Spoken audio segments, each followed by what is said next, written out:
খিচুড়ি ভোগ 2 বাটি মুগ ডাল ভালো করে ব্রাউন কালার করে ভেজে নিতে হবে।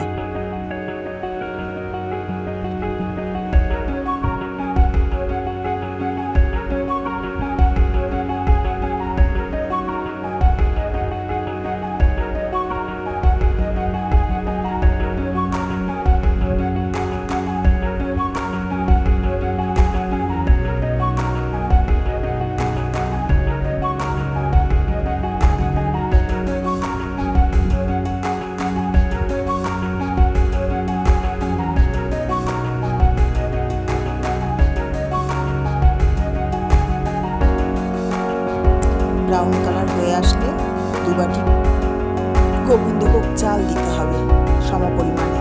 তারপর 5 মিনিট করে মতো নাড়াচাড়া করে দুটো একসঙ্গে একটু ভাজা হলে ধুয়ে নিতে হবে। তারপর কড়াইতে সর্ষের তেল দিয়ে গোটা জিরে, শুকনো লঙ্কা, তেজপাতা, একটু আদা পেস্ট ফোড়ন দিতে হবে।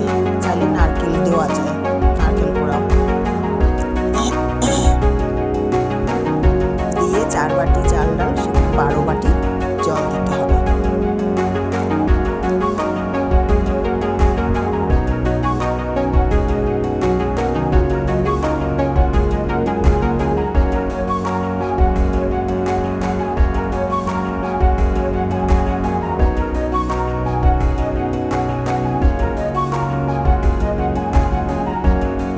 এবার ধোয়া চাল ডাল ধোয়াটা ওর মধ্যে আস্তে করে দিয়ে দিতে হবে।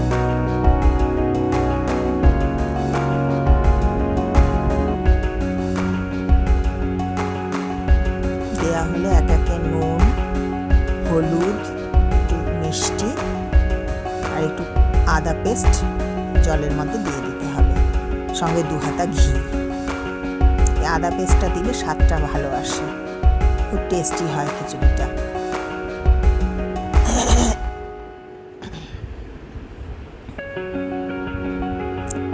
তারপর ফুটে উঠলে হাফ সেদ্ধ হলে কড়াইশুঁটি আর টমেটোটা দিয়ে দিতে হবে, দিয়ে খুব নাড়তে হবে যাতে তলা দিয়ে লেগে না যায়। নেড়ে নেড়ে জলটা শুকিয়ে আসলে আর একটু ঘি দিতে হবে, গরম মশলা দিতে হবে, গরম মশলা গুঁড়ো। একদম সেদ্ধ হয়ে গেলে দেবেন ঘি আর